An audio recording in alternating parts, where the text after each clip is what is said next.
Hey, good morning, Bridget. This is Dr. Gay. I want to say thank you so much for coming in to First Look MRI, and I'm excited to show you the inside of your brain. So I'm going to start off with a view here. We're looking from the side. This would be the front of your head here. This is the frontal bone here. And you come down here, this is your nose. Here's your sinuses and face. Down here's your tongue to get oriented. Now here's the brain parenchyma. And you have something called the cerebrum, which is up top. This whole area here is your cerebrum. And then below is called your cerebellum back here. It looks like broccoli or cauliflower, I guess cauliflower. And if we look here, this is your brain stem that comes down and turns into the spinal cord. So down here's your neck. And I can see that you have a pituitary gland is right here in this little saddle. There's a little thing called the pituitary gland. And your pituitary gland is flattened. I'll show you a picture here. I zoomed up here. So this little dark band is the pituitary gland.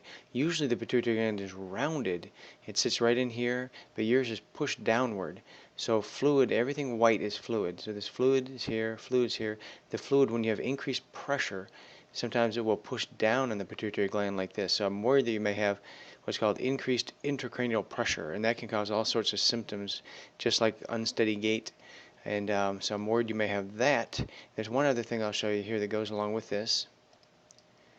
This is a view. We're starting from the very top of the head, and we're slicing like bread, going down, down, down. You can see all the brain here, going down, down, down. Things look very, very good.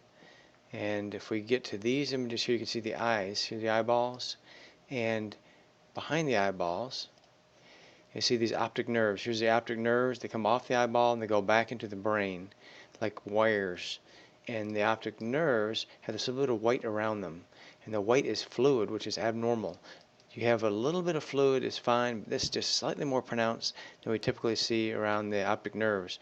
And this is something that can be associated with the elevated intracranial pressure too. So when you see both these things together, you worry you could have that. So this is something that you should talk to a neurologist about, and they'll be able to maybe do tests or do a physical examination and see if that makes sense. And sometimes we see these things and people don't have elevated intracranial pressure, they're just incidental. But if we see them, then you have to try to exclude that. And your symptoms are pretty significant. And otherwise, the brain looks absolutely normal. Here's a view that shows the white matter. You probably heard the term white matter. The white matter is all this dark homogeneous stuff all around here. These dark areas are the ventricles.